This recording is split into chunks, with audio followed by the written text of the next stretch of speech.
दोस्तों, पिछले 2 साल से बीजेपी है ना हरियाणा के अंदर एक गुपचुप मिशन चला रही थी। और वो जो था वो उसका पब्लिकली अनाउंस नहीं था। और वो मिशन था उसका जाटों को बीजेपी से जोड़ना।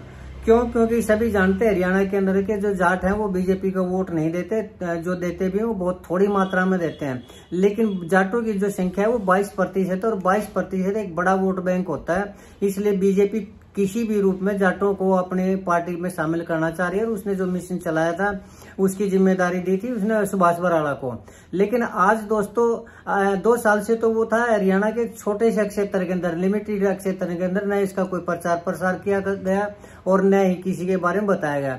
लेकिन आज अचानक से उस छोटे से क्षेत्र से निकल के बीजेपी ने पूरे हरियाणा में इस चीज का प्रचार प्रसार किया। और आज एक प्रोग्राम अनाउंस किया जिसमें नायब सिंह सैनी जी हैं, वो मुख्य अतिथि हैं और वो उचाना के अंदर किया गया। लेकिन ये मिशन क्या है दोस्तों, और जाटों को क्यों बीजेपी के अंदर चाहती है पार्टी के बीजेपी में जाट आए, और क्या जाट बीजेपी में आ पाएंगे, और वो कौन सा मिशन है, ऐसा क्या वो है कि जिससे बीजेपी को लगता है कि हरियाणा के जितने भी जाट है वो बीजेपी में आ जाएंगे। मैं आपको सारी बातें बताऊंगा, खुल के बताऊंगा। बस तब अभी गया और अभी आया, तब तक आपसे निवेदन है कि आप मेरे इस चैनल को सब्सक्राइब करें।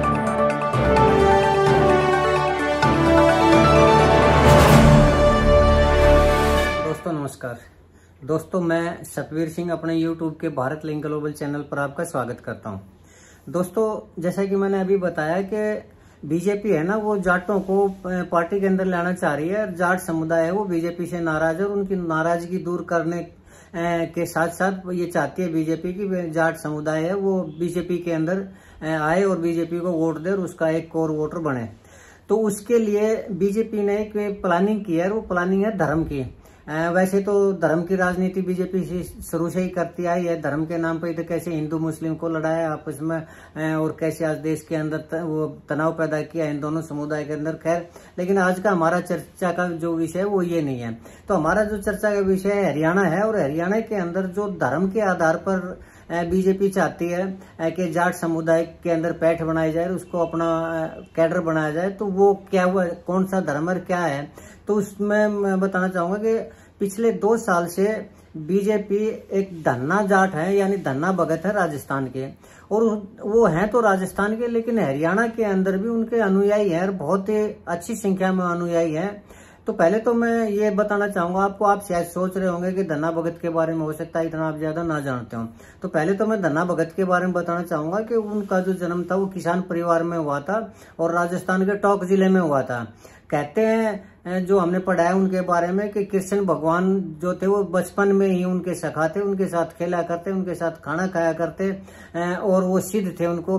लेकिन खैर ये तो लिखी लिखाई बातें हैं, या फिर आज का हमारा जो चर्चा का विषय है वो ये नहीं है कि कृष्ण भगवान उनके साथ कैसे क्या किया करते, खेला करते। लेकिन जो धन्ना भगत थे वो एक भक्ति भाव के व्यक्ति थे और एक सिद्ध संत इनके बारे में कहा जाता है। वो सिद्ध संत थे, रहस्यमयी व्यक्ति थे और वो जाट समुदाय से थे। तो उन्होंने अरावली की पहाड़ियों में वो अपनी पूजा पाठ की, उपासना की और तपस्या की। और अरावली की पहाड़ियों में ही उन्होंने एक तो गंगेश्वर का मंदिर बनाया और उसी के साथ में एक धुंधलेश्वर मंदिर भी शिव जी का मंदिर है जो उससे पहले से ही था। तो वहां पर उन्होंने अपना जो साधना थी या जो भक्ति थी वहां पर की।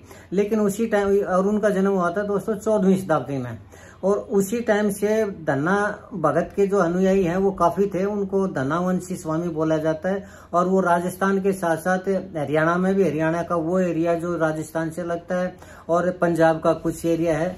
और वो उन्होंने इतने ज्यादा भजन तो नहीं लिखे, लेकिन उन्होंने 2 या 3 भजन लिखे थे। और वो जो भजन है वो गुरु नानक देव जी ने जो गुरु ग्रंथ साहब की रचना की थी उसमें भी उन भजनों को दिया गया है। और सिख समुदाय है वो भी धन्ना भगत को एक संत मानता है और उनका मान सम्मान करता है, क्योंकि वो जाट परिवार से थे, तो जाट भगत थे, तो इसलिए जाटों का तो उनकी तरफ आस्था होना लाजमी था। और इसी चीज को देखते हुए बीजेपी ने पिछले 2 साल से एक मिशन बनाया था कि धन्ना भगत के द्वारा जाटों को मनाया जाए। और पिछले 2 साल से उन्होंने सुभाष बराला जो पूर्व अध्यक्ष रह चुके हैं बीजेपी के, उनके ऊपर ये जिम्मेदारी डाली थी कि धन्ना भगत की जो जयंती है वो मनाई जाए। और उनके जो भक्त हैं उनको पार्टी के साथ जोड़ा जाए। तो 2 साल तक तो ये प्रोग्राम चलता रहा, लेकिन अब की बार बीजेपी ने इस कार्यक्रम को खुले रूप में बनाने की कोशिश की है, मनाने की कोशिश की।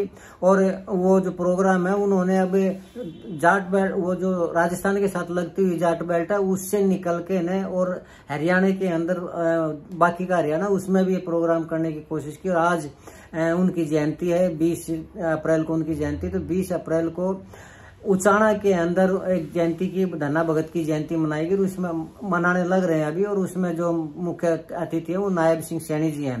तो पहले तो मैं ये बताऊं दोस्तों के उचाना में ही क्यों, तो उचाना में मुझे जहां तक कि समझ में आया, एक तो ये है कि आजकल विनेश फोगाट के ऊपर काफी डोरे डाल रही है बीजेपी, और वो उसमें काफी हद तक सफल भी रही है। और मुझे लगता है कि जितना उसको विनेश फोगाट को दिया है और जो विनेश फोगाट ने पॉजिटिव रिजल्ट दिखाया है बीजेपी के प्रति, जिस प्रकार मुख्यमंत्री की तारीफ कर रही है, तो वो जल्दी बीजेपी में शामिल हो भी जाएंगे। और अगर नहीं भी होंगे तो वो सीएम की तारीफ करती रहेगी, तो इससे एक पॉजिटिव माहौल उसकी तरफ बढ़ता रहेगा बीजेपी की तरफ। और जो पहलवान है और पहलवान परिवार है वो भी, उनका झुकाव है वो बीजेपी की तरफ होगा। तो ये तो उसके विचार है कि उचाना के अंदर किया जाए ताकि विनेश फोगाट भी उस प्रोग्राम में शामिल हो। और विनेश फोगाट का जो क्षेत्र है और जो जींद और कैथल और हिसार है उस एरिया के जो जाट समुदाय के लोग हैं वो भी बीजेपी के साथ जुड़े। खैर दोस्तों, लेकिन ये तो चलो उसकी पॉलिसी है, उसका तरीका है बीजेपी का कि उसने कि धन्ना भगत के अनुयायियों को बीजेपी के साथ जोड़ने की कोशिश की। लेकिन ये वजह क्या है दोस्तों, पहले तो इसके ऊपर चर्चा करना चाहेंगे। तो वजह कि क्यों बीजेपी जाटों को इतना ज्यादा क्यों बीजेपी से जोड़ना चाह रही, तो उसकी वजह है वोटर से 22% वोटर। तो जाट समुदाय है वो 22% है हरियाणा के अंदर, और किसी भी राजनीति में 22% वोटर एक बहुत बड़ा वोट बैंक होता है। और ये बात ठीक है कि पिछले 10 साल से जो खट्टर सरकार थी उसने तीनों ही चुनाव, ये चुनाव भी उसने जाट वर्सेस नॉन जाट के आधार पर लड़ा बीजेपी ने।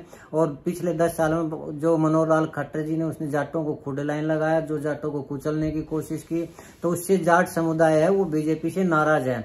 और इसी नाराजगी को दूर करने के लिए धीरे धीरे ये जो प्लानिंग है कि धन्ना भगत के थ्रू, धन्ना भगत के अनुयायियों को पहले जोड़ा जाए, फिर उसके बाद और जाटों को बीजेपी से जोड़ा जाए। तो ये जो प्रोग्राम है ये इसलिए किया गया है कि जाटों की नाराजगी दूर की जा सके। लेकिन मुझे नहीं लगता दोस्तों कि नाराजगी इतनी जल्दी दूर हो जाएगी। वो इसलिए, एक तो कारण ये है कि एक तो किसान आंदोलन में जैसे बीजेपी ने किसानों को आतंकवादी कहा, उनके साथ बुरा सलूक किया और दिल्ली में उनको घुसने नहीं दिया, और चारों तरफ से उन्होंने कटीली तार और बैरिकेड्स और ये इस तरह लगा कर और जाटों को किस तरह 1 साल से ज्यादा दिल्ली के बॉर्डर पर पड़ा रहने दिया। और उसके बाद भी किसानों ने जो पंजाब में भी जो आंदोलन किया था उसमें भी किसानों की तरफ बीजेपी ने कोई झुकाव नहीं दिखाया और न ही उनकी बातों को मानने का प्रयास किया। तो ये नाराजगी तो किसानों की है ही है। एक वजह और भी है दोस्तों कि किसानों, बीजेपी के अंदर कोई जाट समुदाय का जो बड़ा चेहरा नहीं है, और जाट समुदाय में बीजेपी चाहती है कोई नया चेहरा तलाश किया जाए, क्योंकि जो पुराने चेहरे हैं, ओम प्रकाश धनखड़ है, कैप्टन अभिमन्यु है या सुभाष बराला जी हैं, ये सब चले हुए कारतूस हो चुके हैं। इनका जाटों के अंदर कोई पैठ नहीं रही है, और मुझे नहीं लगता कि आने वाले टाइम में ये जाटों का प्रतिनिधित्व तो ढंग से कर भी पाएंगे, क्योंकि तीनों ही लोग चुनाव हार चुके हैं। एक और जाट नेता को भी जजपा से लाने की कोशिश की थी बीजेपी ने, और वो तो देवेंद्र बबली जी भी चुनाव हार गए। तो इस प्रोग्राम के तहत बीजेपी एक तो ये चाहती है कि बीजेपी को कोई बड़ा जाट चेहरा मिल जाए, लेकिन ये ऐसी संभावना मुझे नहीं लगती कि कोई बड़ा जाट चेहरा फिलहाल ऐसा हो जो जाटों का प्रतिनिधित्व करे और वो बीजेपी के अंदर शामिल हो। लेकिन खैर ये तो बीजेपी की अपनी सोची समझी चाल है कि रणनीति है ये कि इस रणनीति के तहत वो कामयाब हो पाएगी या नहीं हो पाएगी। तो क्या इस सब सवाल ये होता है कि क्या बीजेपी अपने इस मकसद में सफल हो पाएगी? तो मुझे नहीं लगता दोस्तों कि वो उसमें सफल हो पाएगी। तो उसका वजह ये है कि अभी तक के जो किसान हैं वो अभी तक नाराज हैं बीजेपी से। बीजेपी ने कोई भी ऐसा कार्य नहीं किया है जो किसानों को ये लगे कि बीजेपी ने हमारे लिए किया है। एक किसान सम्मान निधि के नाम से 500 रुपये महीने की एक परिवार को जो भीख देने की कोशिश की है वो इतनी ज्यादा कम है कि उसमें मुझे नहीं लगता कि किसान जो उससे खुश होंगे कि हाँ सरकार ने हमारे लिए किया। दूसरा फिर एक अभी जो ट्रम्प के साथ जो टैरिफ वार में जो समझौता हुआ, उस समझौते में डेयरी प्रोडक्ट और जो एग्रीकल्चर प्रोडक्ट है वो बीजेपी सरकार यानी नरेंद्र मोदी जी वो उसके साथ समझौता करने लग रहे हैं। और इससे किसानों में और भी ज्यादा नाराजगी है। किसानों को ऐसा लगता है कि अगर ये समझौता हो गया तो जो बाहर के अमेरिका के जो प्रोडक्ट आएंगे वो सस्ते होंगे और उससे किसानों को और ज्यादा नुकसान होगा। और यहाँ तक सिचुएशन आ जाएगी कि किसानों के जो यहाँ के प्रोडक्ट है वो बिकेंगे नहीं, डेयरी प्रोडक्ट नहीं बिकेंगे, एग्रीकल्चर प्रोडक्ट नहीं बिकेंगे और उनके पास सिवाय मरने के आत्महत्या के कोई भी रास्ता नहीं बचेगा। तो ये किसानों की जो नाराजगी ये और ज्यादा है। तो ऐसे में नहीं लगता कि किसान है या जाट कम्युनिटी है वो बीजेपी की तरफ जाएगा। दूसरा फिर एक बीजेपी ने जाट आरक्षण के तहत एक काम और भी किया था कि जो जाट समुदाय के बच्चे हैं उनको जेलों के अंदर सड़ाया गया है और आज भी वे जो बच्चे हैं वो जेलों के अंदर हैं। और जो उनमें से कोई फरार भी हो गया था तो आज भी उनको ढूंढ ढूंढ कर उन्हें जेल में लाने लग रही है। लेकिन अगर जाट कम्युनिटी के अलावा किसी और कम्युनिटी के बच्चे होते तो पूरा यकीन था कि खट्टर साहब उनके ऊपर केस ही नहीं करते और उस केस हो भी जाता तो स्टेट गवर्नमेंट उसको उठा लेती। लेकिन क्योंकि ये जाट कम्युनिटी के बच्चे थे इसलिए खट्टर साहब ने जो जाटों को कुचलने की साइड लाइन लगाने की जो पॉलिसी अपनाई थी उससे जाट कम्युनिटी के अंदर बीजेपी के तरफ एक कड़वाहट है, एक जहर है। और आने वाले टाइम में ठीक है धन्ना भगत के थ्रू काम करने लग रही है, लेकिन धन्ना भगत का मुझे नहीं लगता कि हरियाणा के वोटरों पर इतना ज्यादा प्रभाव होगा कि वो धन्ना भगत के नाम से बीजेपी के अंदर शामिल हो जाएगी। ये तो कांग्रेस की अपनी बीजेपी की अपनी रणनीति अपनी सोच है। लेकिन अगर फील्ड वर्क में या ग्राउंड लेवल पे इस चीज का थोड़ा सा वो सर्वेक्षण किया जाए तो बीजेपी की ये जो रणनीति मुझे तो सफल होती दिखाई नहीं दे रही।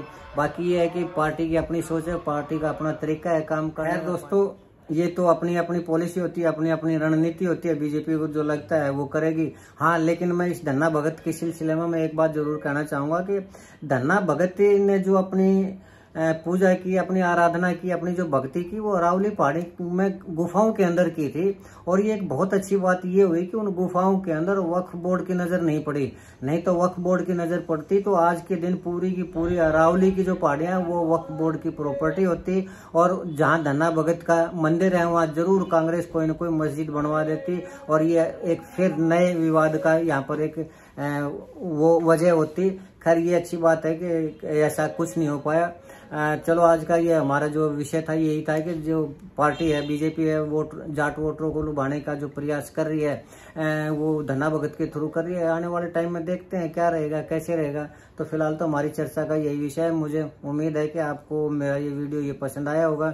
अगर आपको पसंद आया तो मैं आपसे प्रार्थना करना चाहूंगा कि आप लाइक करें, शेयर करें और कमेंट जरूर करें। दोस्तों अगर ये आपको पसंद आया तब भी और पसंद नहीं आई ये विवेचना तब भी मैं चाहूंगा कि आप मुझे बताएं। हो सकता है मैं गलत हूं तो आप मुझे करेक्ट जरूर करें। और आपने मेरा वीडियो ये देखा इसके लिए मैं आपका बहुत बहुत धन्यवाद करता हूँ। और आपसे चलते चलते गुजारिश और करना चाहूंगा कि आप मेरे इस चैनल को सब्सक्राइब जरूर करें दोस्तों, ताकि मेरा हौसला बना रहे और मैं इस तरह की विवेचना वो आप तक लाता रहूं और आपको पसंद आती रहे। इसके साथ ही एक बार आपका फिर से धन्यवाद। नमस्कार, जय हिंद, जय भारत।